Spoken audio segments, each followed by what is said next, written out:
भारताकडे वाकड्या नजरेनं पाहिलं तर सोडणार नाही. आनंदाने जगा, तुमची भाकरी खा, नाहीतर माझी गोळी खावी लागेल.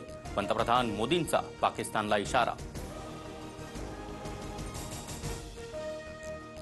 आज बाळासाहेब ठाकरे असते तर ऑपरेशन सिंदूर नंतर मोदींची गळाभेट घेतली असती. केंद्रीय गृहमंत्री अमित शहांचा उद्धव ठाकरेंवर निशाणा. देशभरात कोरोनाचे 1000हून अधिक रुग्ण.